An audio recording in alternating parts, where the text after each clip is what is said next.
Hi guys, magandang araw po sa inyong lahat. So sa video natin ngayon guys, pag-usapan ba na po natin, kung ang pera ba ang nagbibigay ng tunay na kaligayahan sa tao. Before tayo guys magsimula, magpapasalamat muna po ako sa lahat mga viewers, subscribers at followers sa channel ko. Maraming salamat po sa inyong walang sawang panonood at suporta sa channel ko. So kung bago lang kayo sa channel ko at gusto nyo ang video nito, paki-like lang po, share, and huwag kalimutang mag-subscribe.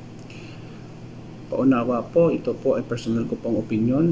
Kung meron po kayong opinion dito sa topic natin, pakilagay lang po sa comment section ng ating video. Okay, ang tanong, pera lang ba ang nagpapaligaya sa tao? Para sa akin, hindi po.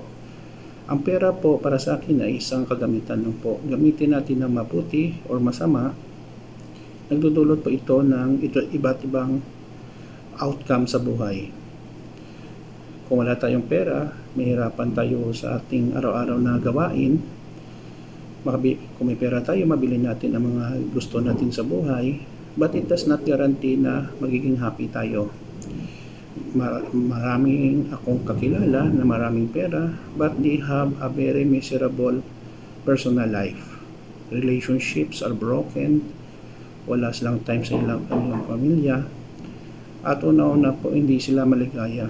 Mabili nga nila ang kanilang gusto, but deep inside hindi sila happy sa kanilang buhay.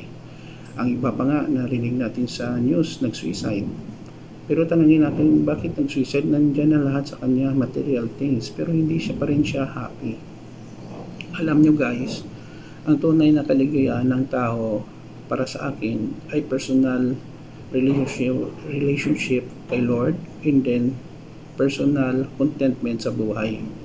Kahit kaunti lang ang pera natin or medyo mahirap tayo, basta kontento ka lang sa buhay mo, makakain ka ng 3 beses, mabili mo ang mga basic needs mo, okay na yun. Huwag na tayo maghanap ng sobra pa kung hindi natin kaya.